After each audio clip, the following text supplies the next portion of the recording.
Hey everybody, welcome back to Between the Headlines. And of course it's 9/9 today, September 9th. I'm not sure how that's all going to affect what is going on in this world, but it's an interesting date nonetheless.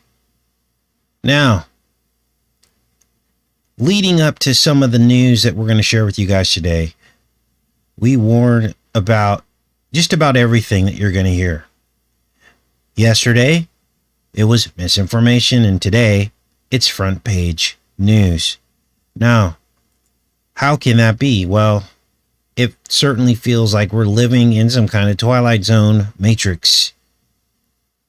For instance, our first story yesterday, if you would have said that CPAP machines were killing people, that would have been a conspiracy theory, right? But now it's front page news. Look at this. Sleep apnea sufferers frustrated over CPAP machine recall. A voluntary recall of millions of CPAP breathing machines used mainly to treat sleep apnea has many users wondering if they've been inhaling cancer-causing toxins in their sleep. At least 25 million adults have sleep apnea, potentially serious sleep disorder, which breathing repeatedly stops and starts throughout the night. CPAP now faces the choice of using a machine that the company says could actually hurt your health, or going without it, which means they won't get a decent night's sleep. Now, why are they recalling these machines? Well, in June, Philips voluntarily recalled millions of these CPAP machines because of possible health side effects. What were the health side effects? Well, the sound dampening foam used in the CPAP would degrade into particles and off-gas chemicals. Wow.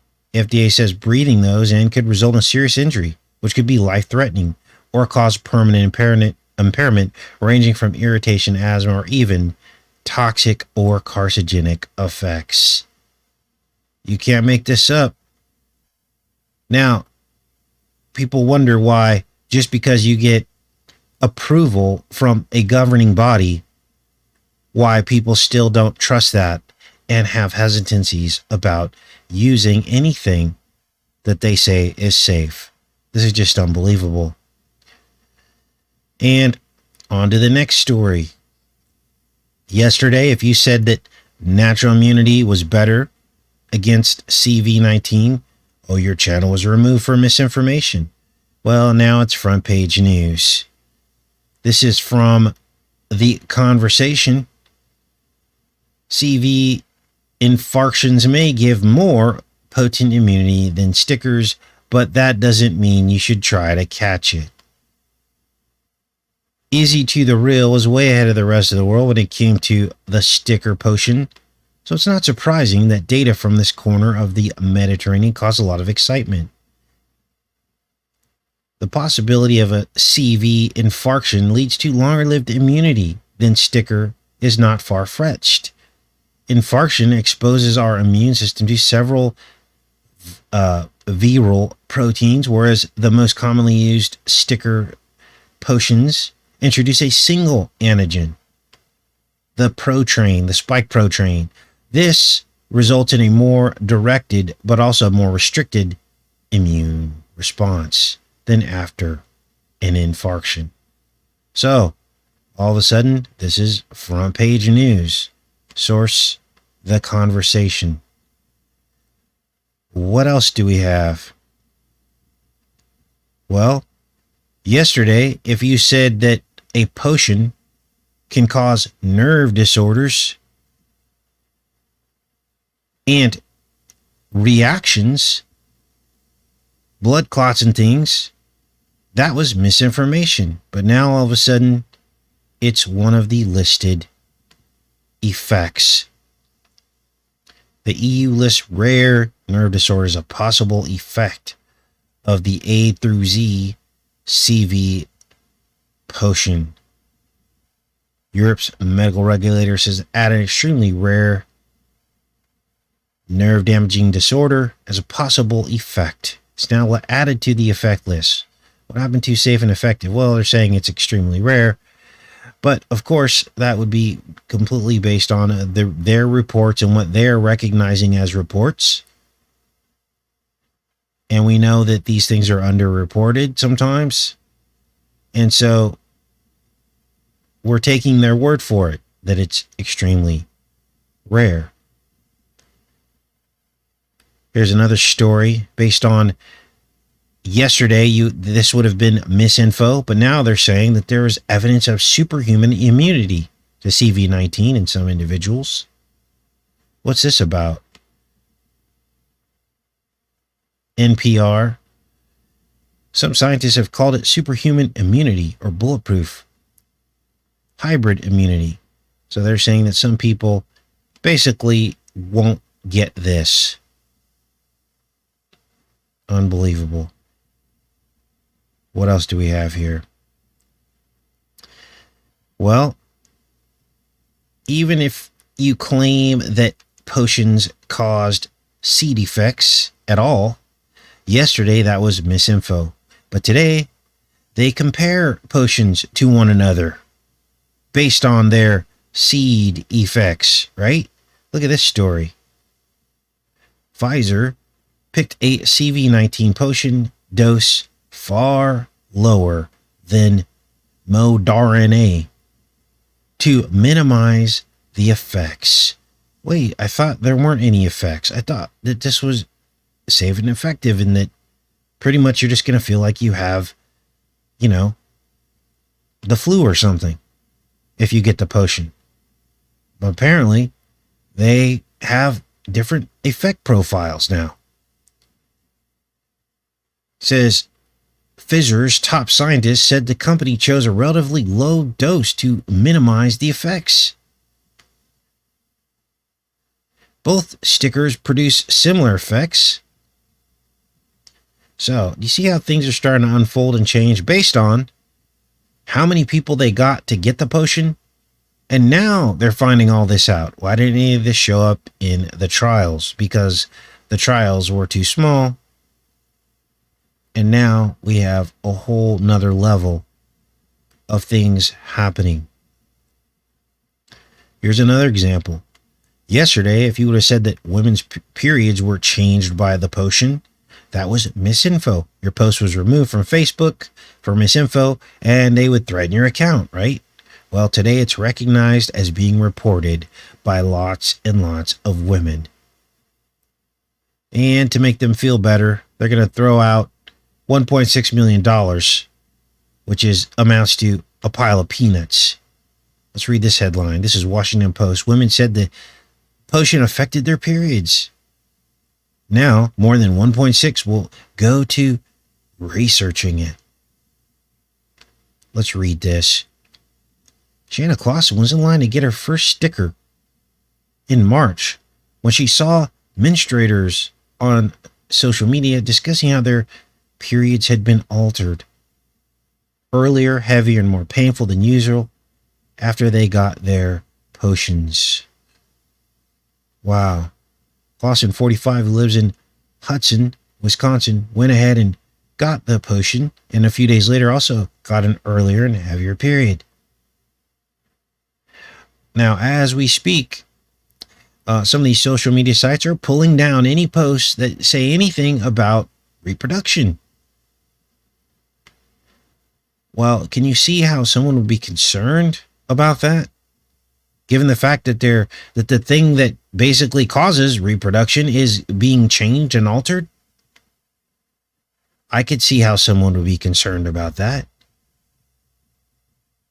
So, they're now acknowledging and addressing it. What else? Well, yesterday, breakthrough infarctions were unheard of.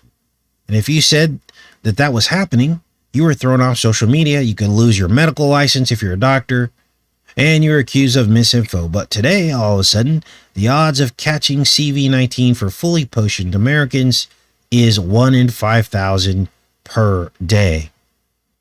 Now, what is that? What is 1 in 5,000 per day? Well, we're going to come back to this article in a second. But here's what's happening right now. these are the cases in America. And at the peak of this delta, there were 160,000 cases per day. That's 2.6 per 5,000, I'm sorry. 2.6 per 5,000 of getting CV-19, whether you're potioned or not. So let me give you a visual on this. An example. You have 3 people in a room of 5,000 that got the stink bug. One of those people were potioned and 2 were not, but they all still got it. Wow. Let's read this article, see what they're talking about here, as they now acknowledge that you still can get it and that it's more than they originally said. The odds of it are more than they originally said it was. The C to the D to the C reported a terrifying fact in July. Stickered people with a variant carried roughly the same viral load in their noses as unstickered people. The news seemed to suggest that even the potioned were highly vulnerable to getting infarcted and passing it to others. Sure enough, stories about stickered people getting it, so-called breakthroughs, infarctions, were all around this summer. So, a lot of us were saying this before this, but you couldn't say that before because it was misinfo. So now they're saying it's 1 in 5,000. We just showed you the statistics of your odds of getting it, whether you have a sticker or not. And it's not much different. 1 in 5,000 versus 2.6 in 5,000 if you are not sticker. Now, half of America's gotten the potion, so those numbers might be off a little bit, but you get an idea of about what it would be. What else do we have here? So, meanwhile, we have all these developments coming out day by day, the ones we just covered, and then they wonder why pregnant women and first responders are hesitant. Yahoo News, pregnancy and CV. Why are the sticker rates so low? Well, let's take a look. Apparently, pregnant women are not jumping on board with this. Of all the groups with low potion rates, one of the most concerning is pregnant women. While nearly 75% of adults in the U.S. have received at least one potion, only 24% have gotten one during the course of their pregnancy. So, there you go. This is why probably this is happening. Because yesterday it was theory, conspiracy theory, and today a lot of these have become a fact. What is this? Oh, here's the first responders nationwide resist the mandates. So, this gives you a snapshot of the truth. These are the people that are supposedly supposed to be the most understanding about these mandates, right? These are the people that you would think would all stand in line if all was well, right? But they're not. Because many of these first responders are resisting this as it's being mandated to them from the top down. It says here in the first half of 2021, 71 law enforcement officials in the U.S. died from the virus.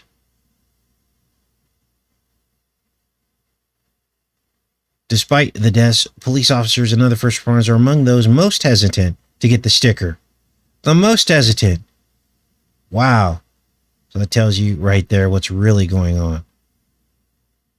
Frustrated city leaders are enacting mandates for their employees, including police officers and firefighters, as the Delta surges. And the mandate's consequences range from weekly testing to suspension to termination. Unbelievable. You think these people would take a clue? This is a country that is supposed to be run by the people, right? But the problem is we've given over our power to elected officials, have we not?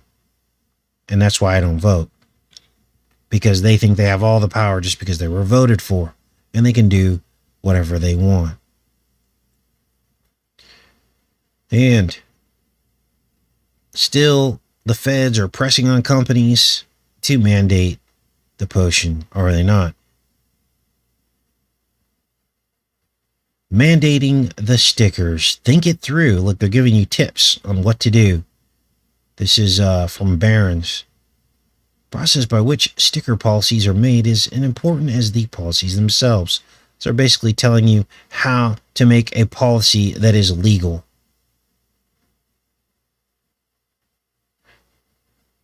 It says here, we too are beset with questions from our 300,000 plus human resources and business executive members about the policies, the potion policies. There are really two questions being asked about instituting a mandatory potion policy for employees. Can we and should we? First, can we? As a matter of federal law, you as an employer can require or encourage potions at work. Policies must comply with Americans with Disabilities Act and other federal workplace laws. If an employee has a medical condition or disability or sincerely held religious belief that prevents them from getting potion, the employer must provide a reasonable accommodation. Oh, so they're saying legally that an employer, even though they can mandate it, can still has to allow for a religious exemption. This is interesting. You as an employer are also permitted to ask employees if they have received the potion. Simple yes or no suffices. Wow. The tougher question remains, should we? So this is good news. If you work for any of these companies and they're doing a mandate, then this is your way out. Sincerely held beliefs. Now, I don't know if that would fly, but this is what they're saying here. What else do we have here? Well, they're still trying to convince us that 2 in 3 parents want their kids muzzled. USA Today, CV19 at school. 2 in 3 parents support mandates. Mask mandates as many worry that children will get sick. Now, I'm sure that there are some parents out there that wish they could stick a rag in their mouthy kid's mouth, right? But they don't want someone else telling them to do it. Let's read. As the last wave of U.S. kids heads back to school, parents are concerned their children will get seriously ill. Well, I don't believe that statement. Where did this poll come from? Who did they ask? Or did they ask this in California or Florida? It's going to be 2 completely different polls. So now I'll be back in the chat in a minute, and I will put links to all this in the pinned comment as we go through these headlines. So that's what's going on. Then you've got Ouchie over here not being honest about gain of function. Internal documents further contradict his denials. What's this about? Newly released documents appear to contradict his claims that the IDDH did not fund this Goff research gain of function. Internal documents detail the work of EcoHealth Alliance on American research nonprofit, which used NIH funding to research the bat coronas. So, here you go. Things are not what they seem. There's some dishonesty going on here.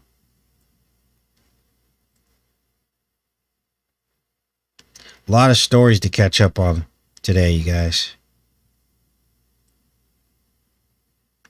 The sticker potions aren't the only stickers you need. Washington Post. This is the potion posse, I call them. Making sure you are poked on all ends for every conceivable condition. Yesterday, today, and tomorrow. Let's read. As children grow up, pediatricians routinely remind their parents when the stickers are due. But there are a few regular notices that nudge adults into getting stickers except for the annual flu shots. And more recently, public discussions about the CV-19 potions and boosters. Yet potions aren't just for kids. Adults and older adolescents need them too. There are numerous recommended potions, including for shingles, pneumonia, tetanus, diphtheria, whooping cough, and other targeted to a specific age or risk groups, such as Hep B, meningitis, and HPV. Every year, thousands of adults get sick from diseases. You know what's missing here? Choice. People that just decide they want to go on their own. Why are they trying so hard to protect everybody? They don't think twice about making someone stay home from work for 2 weeks to quarantine. So it's not about labor. It's not about a shortage of people working. So, crazy times. Now, Bo Jiven probably has the answers, or he thinks he does. Saying that facetiously.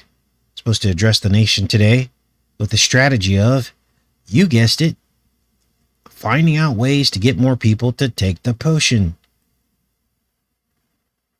Biden to address the spamdemic weary nation, Yahoo News. He will address the nation on Thursday, that's today, laying out a 6-pronged strategy to combat the spamdemic throughout the fall. Speech will likely mark a stark departure from the upbeat announcements of late spring as the potion rates rose and infarctions declined. So, obviously, this is going to be about how they can get more people to get the potion.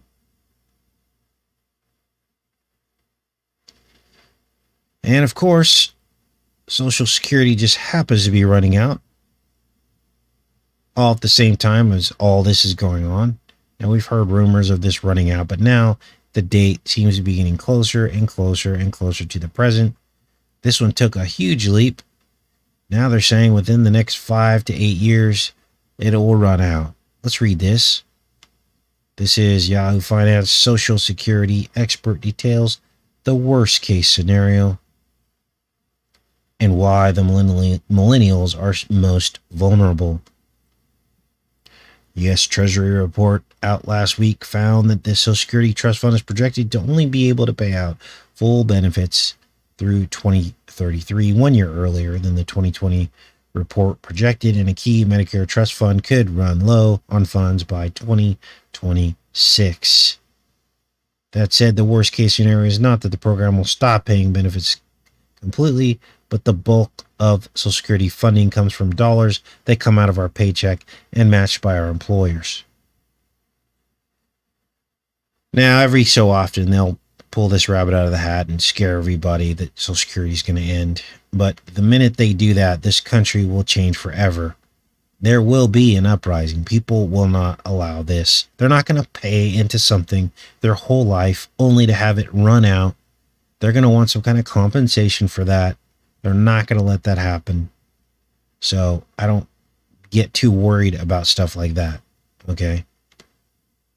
The thing you should be doing now is finding out a way to be self-sufficient, so you don't have to rely on that as much. So even if it was cut down significantly, you could still survive. You wouldn't be still paying on a mortgage, for instance, and things like that. What else do we have here?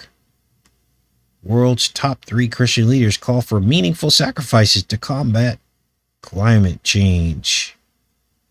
So we got the Pope and the other 2 wise men here on the stage telling us we got to sacrifice more. Could somebody wake me up from this nightmare? Why are we going to listen to this guy? What's he doing to fight climate change as he flies all around the world and in his jet, burning more fossil fuels than any of us could in a lifetime? The leaders of the 3 largest Christian churches issued a joint statement Tuesday calling on the world to address the growing threat of climate change. The first ever joint addresses by Pope Francis, the Archbishop of Canterbury, whoever that is, and the spiritual leader of the Orthodox Church, asked Christians to pray in the run-up to November's United Nations that the world leaders will reach significant agreements to curb greenhouse gas emissions. That equals less freedoms for you and me. Wow. So, what else do we have here? And our trustworthy 20-year Afghanistan military leaders who just let thousands of fully qualified patsies into the country want us to know that there will be no credible Blind 11 threats. CBS News Homeland Security Chief says there are no credible Blind 11 threats. I'm not even going to give this article the time of day. Wow, 46,000 Gaffman Fujis. Unbelievable. Wow. Couple more stories for you guys. State troopers accused of making Sticker Nation cards resign after colleagues turn on them. Washington Post. This is up in Vermont. 3 Vermont state troopers have resigned after they were accused of being involved in a scheme to create fake potion cards in the nation's most stickered state. Wow.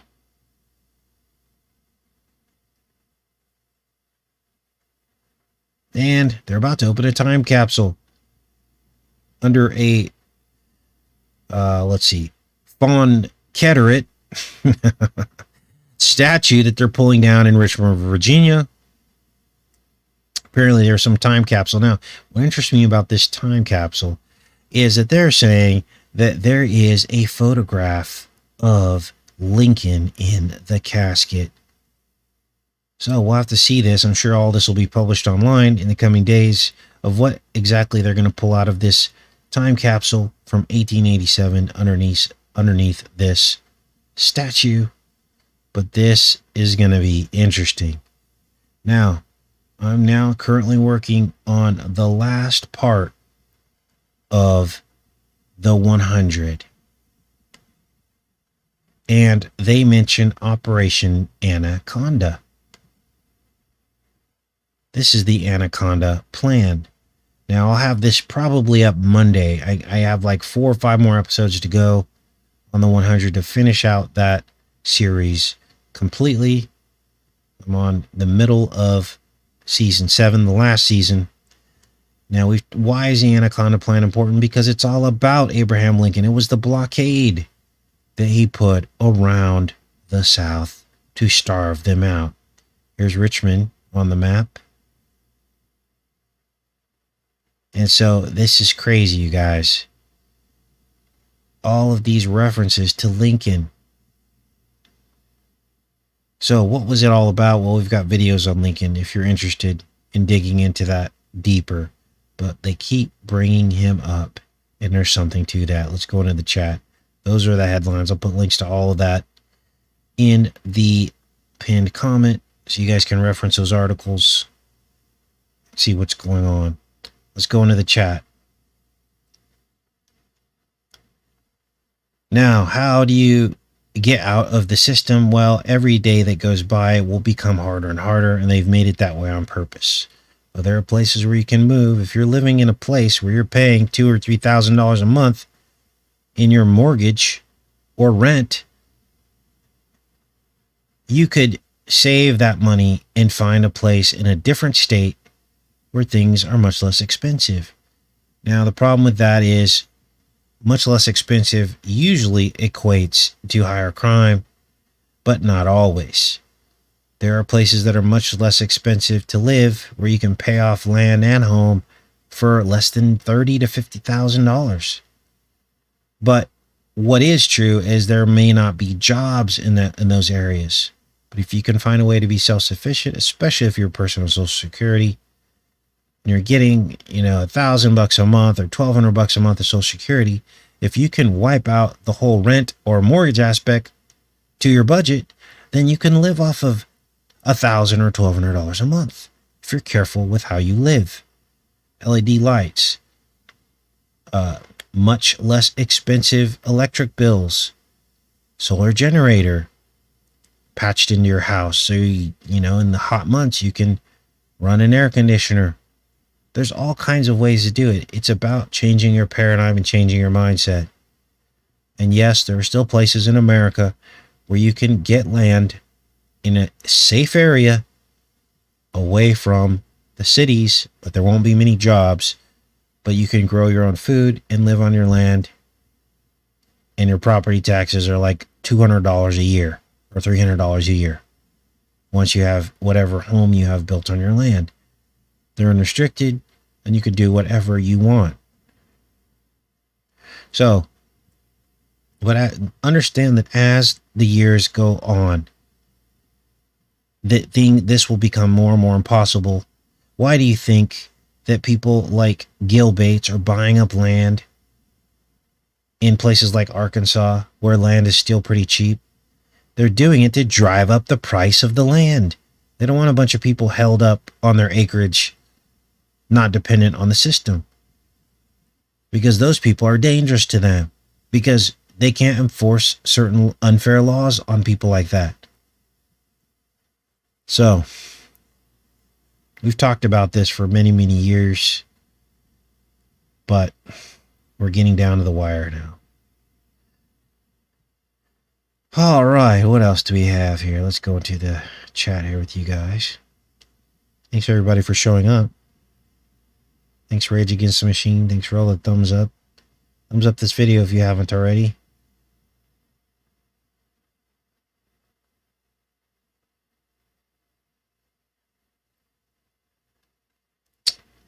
This isn't about finding a safe place. This is about not having to make tough choices when they come to enforce unfair laws. For instance, prime example, the potion. If you're living in New York, for instance, you're screwed, especially if you have children, because there's probably a mandate that says that to go anywhere, you're going to need a potion, and that your children are probably going to need a potion soon. Now compare that to way out in the sticks somewhere, away from any cities larger than 5,000 people. You're not going to have to make tough decisions and choices. And that's just one example. As time goes on, there will be bigger and more choices. So it's not so much about trying to run from something. It's about setting up your life so you don't have to make tough choices. Nobody wants to make the choice of someone busting down your door and saying, you know what, your child has to come with us, which can very well happen anywhere, but the likelihood of it happening is going to be in the middle of a grid in a city. Now, if you've got nothing to lose, then stay where you're at. But everybody has something to lose. And usually it's our children.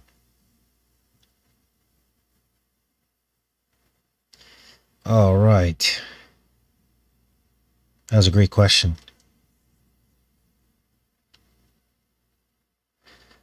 Yes, they're burning out the rural county lands. They can be, but that's not an excuse not to go into the rural county lines.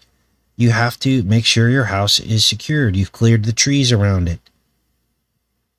And go to places where it rains every week.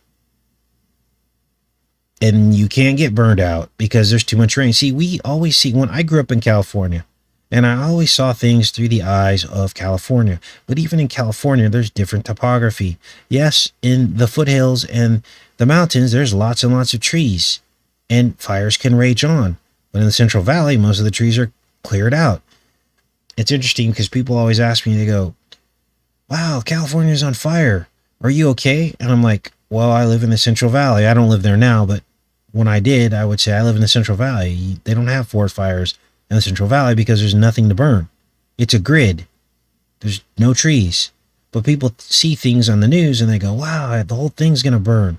No, it doesn't work that way. It's the hills, it's the coast, and the mountains. But most of California is the valley. And so, yeah, you see the smoke everywhere, but it's not like you have a threat of being on fire because it's immediately put out. And so when you got to step outside your paradigm, you got to look at the rest of America, all of the South. They don't have forest fires in the South. Why? Because It rains all the time. Every week there's rain. Or every few weeks there's rain. 42 inches in some parts of Arkansas. So you don't have to worry about that. So listen, the news will talk you out of being independent. Because why? You read about fires. You read about the people in Paradise who tried to get away. Well, that's because they were in the middle of all the trees and California gets dry. So that's why that happened. And yeah, they can take out places like that pretty easily. But how do you think those people got there? They probably were drawn there or lured there. It was a trick. They were given the promise of, hey, we can still live in California, but we can be independent too. Well, it doesn't work that way. It's a honey trap, basically, is what it amounted to. And what do they tell people about the South? Oh, the South is poor. You don't want to live there. No, it's too hot. You don't want to live there. Oh, there's a bunch of racists down there. You don't want to live there. I can tell you all of that is untrue. Once you get to higher elevations of the South, it's not so hot. You just got to get up on a mountain. You got to get up 1,000 feet off the ground. Yeah, if you're at 0 feet elevation, you're going to have snakes. You're going to have all that. You get up in the pines, just under the frost line or whatever, then it's going to be it's going to be more habitable. So those are just some tips. Don't let the enemy fool you. Of course, the enemy he wants you in the grid. So what are they going to do? All the headlines are going to be about, oh, these people are safe, but they're not. That's the worst place you can be. You do not want to be in the grid because they control everything. They can fly a drone over it. Okay, listen to this.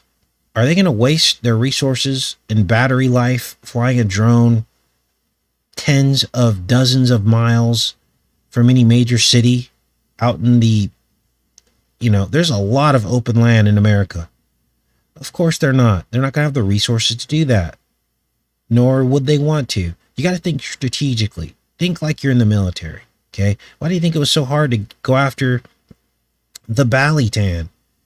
Well, because they were scattered around. There were never too many of them in one spot to begin with. And when they would try to go out to get in range of these people, they would get picked off in the countryside. Okay. And now as technology grew and they were able to deploy these drones and things further and further distances, they began to have a certain advantage. But even with that technology, they still weren't able to root these people out. Now translate that to America. Same thing. Now there's going to come a time where it's going to be impossible to make that dream come true.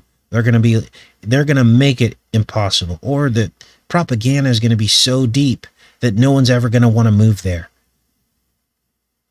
And so at that point, they're going to win because they will have convinced people not to flee to safety, not to exodus out of the cities.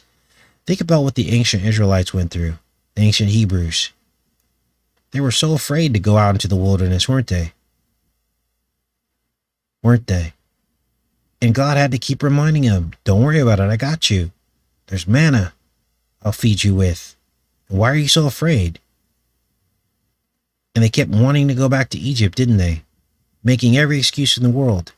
We had meat there. We had shelter. We had security. Right?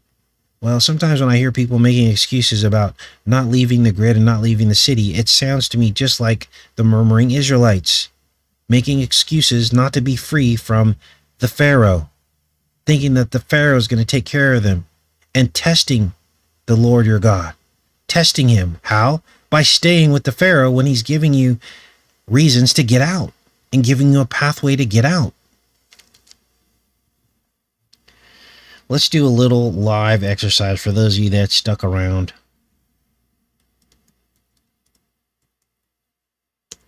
Let's look at landwatch.com. This is one of my favorite sites.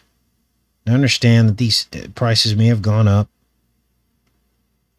over, the last several years, but you can still go on here. Let's look at Arkansas. See how Arkansas is doing. There's the map. Let's put in a price range here. Let's look at some properties.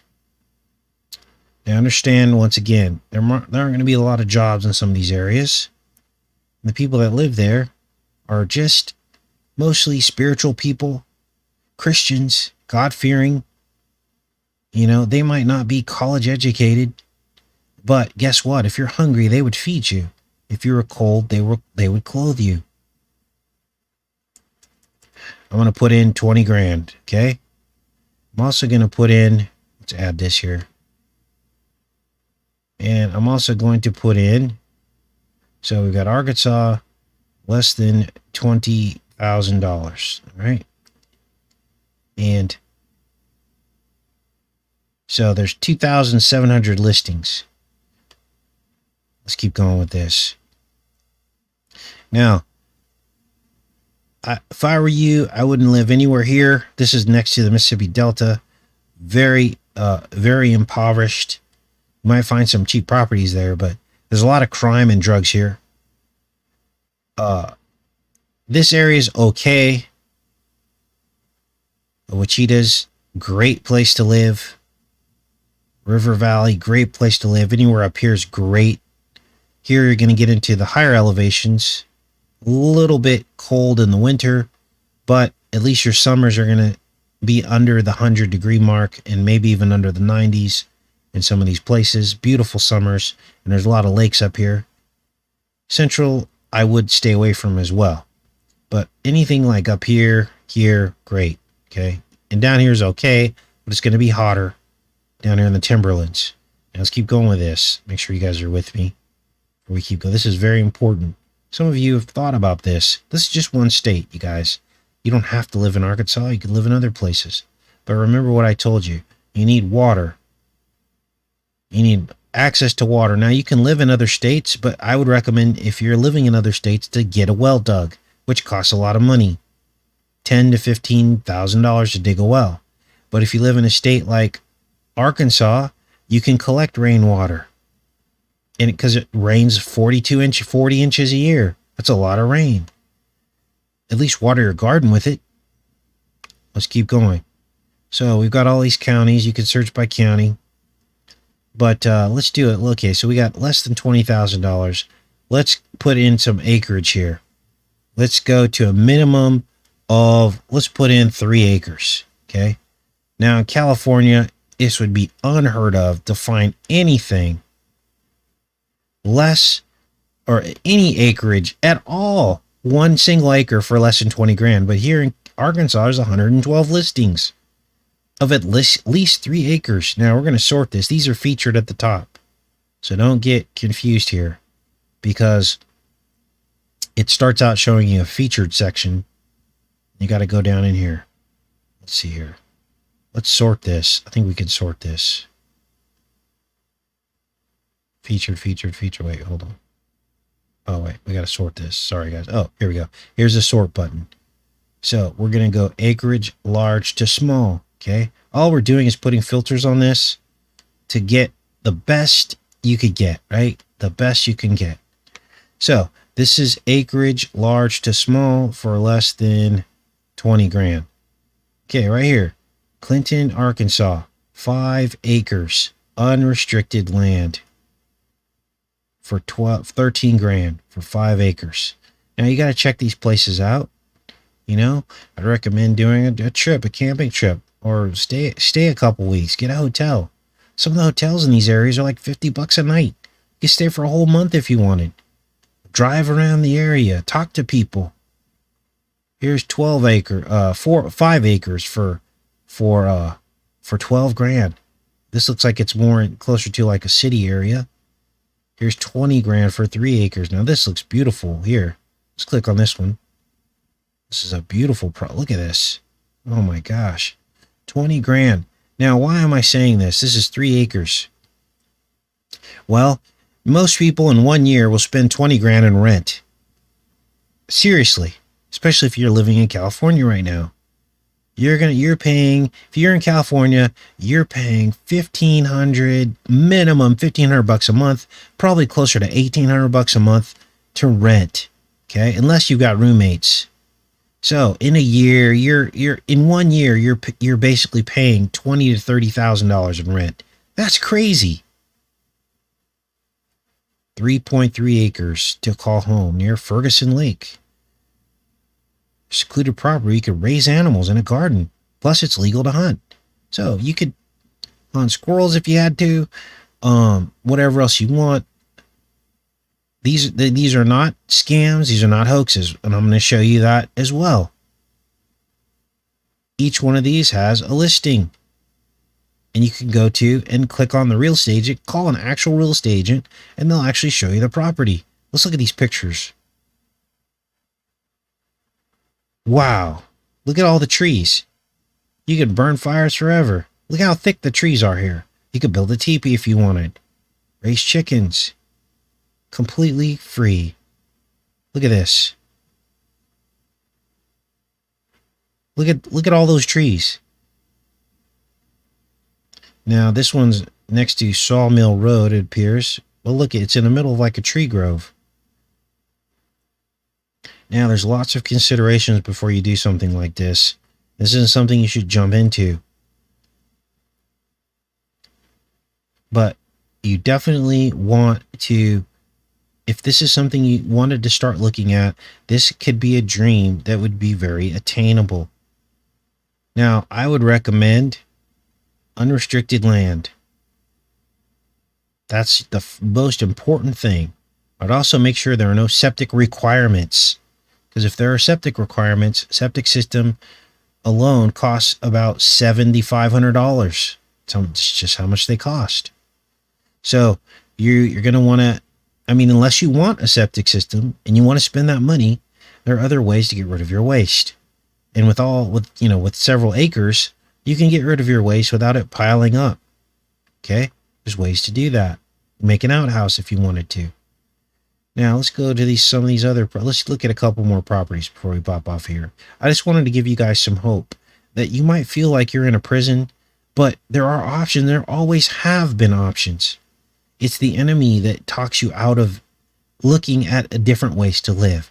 It's the enemy that makes you believe that you're stuck where you're at and you can't get out. Don't listen to the enemy. Now, these obviously are not real. Here's one this is 10 acres for 20 grand. This is 14 grand for 10 acres. Fox County, different places. Now, some of these have water on them. If you were to look at these properties a couple years ago, you would see many, many more properties listed. They have water sources, some of them on a lake. Here's another one, Marshall, Stone County. Okay, so you just got to learn how to navigate the site. I don't know where Marshall is, but let's look at some of these pictures. Now, understand a lot of people too will try to talk you out of this because of jealousy, because they don't have the guts to try something like this. They will say all the reasons why you shouldn't do this. This was what happened to me. Start talking about this, and everyone's like, you don't want to live down there. They're all racist down there. You don't want to live there. What are you going to do? You don't want to live there. And it was like every excuse in the book. And then when I actually went to go do it, everyone was scratching their head going, wow, how did you do that? It wasn't very hard. And I had to save for years. My property didn't cost this much, but I had to save for years in order to make this dream happen. And it's not done yet. It's got a lot of work that needs to be done, but at least it's there. At least you can hop in a car and go drive there and just sleep in your car if you want. Build a tent. Whatever you want to do on your property. Here's Harrison, Arkansas. Now, here's a place where you might not want to live. Why? Because Harrison is, now a lot has changed now, but there's actually the compound for the triple Ks is here. So this might be a place you don't want to live just because it's got a lot of bad juju, I guess you call it. And maybe that's why this land is inexpensive. But this is the place where they are founded. They have a small compound with a few people on it still. And sometimes they do marches with their suits on. It's very rare, but when they do, it makes the news. And so if you don't want to see that kind of thing, then I wouldn't live there. That's why I recommend wherever you want to go Go spend some time there. Talk to the people. Get it. Feel the vibe. Like, talk to people, you know? Try to, strike up a conversation with someone. My feeling is that I grew up my whole life in California, and I can count on two hands where somebody said, God bless you, after when a perfect stranger that I would interact with. It was almost never the case. But for some reason, when you go down in these areas, every conversation is God bless you. Every single conversation. Now that bothers some people because some people don't believe in God. But if you're God-fearing, this is the place you want to be. Here's another one. This is Cherokee Village, Fulton County.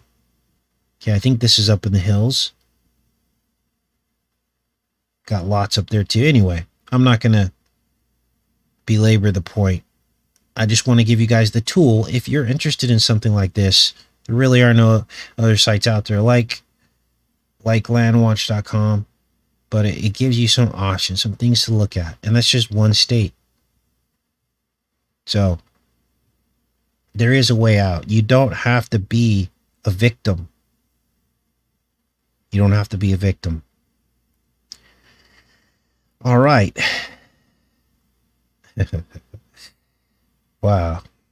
Yeah, a lot of movies propagandizing living in the forest, living in the woods, in cabins. Why do you think that is? Why do you think every other horror movie is about some serial killer killing a bunch of people in a cabin? Because they don't want you out there. That's why they're trying to fear you into thinking that's creepy and being scared. So, there you go. All right. Now, when you get to these places, there will already be like-minded people there. There will already be people growing their own food. And now you can trade with these people. I had a few people ask if I would start something like this and get a bunch of people together. Well, I don't know if I'm the person to do that. And really, it needs to come from within. And you need to create the change that you want to see. And once you're there, then you can start networking with like-minded people. But anytime you try to bring a bunch of people in a group to one place, you got the possibility of people that are trying to infiltrate. You got the possibility of, being associated with a cult. You got all these other things that can happen that would derail the attempt. Okay. Now, if the Most High was talking to us like in the ancient times, like he talked to Moses, then of course you would do something like that if he was telling you to do that. But we live in a different time now where God doesn't talk to us like that anymore. And there are people infiltrating things. The minute if I were to post and say, hey guys, we're going to get together and purchase 100 acres, we're all going to move out. The minute I did that, who's the first group that's going to sign up? The CIA. That's the first group that's going to sign up, right? Because they don't want people in an autonomous place outside of their web of control. So you have to quietly do it on your own. And then when you get there, there will be like-minded people led by the same Holy Spirit that got you to the place where you went. And that's where you will see God working, because you will have gone on faith and went into the wilderness, just like the ancient peoples. I love each and every one of you. I'll see you guys on here tomorrow. I'm not sure what we're going to do yet, but I'm going to try to get through the rest of these episodes and put together this trailer, and maybe we'll do a show on that tomorrow. Have a great day, you guys.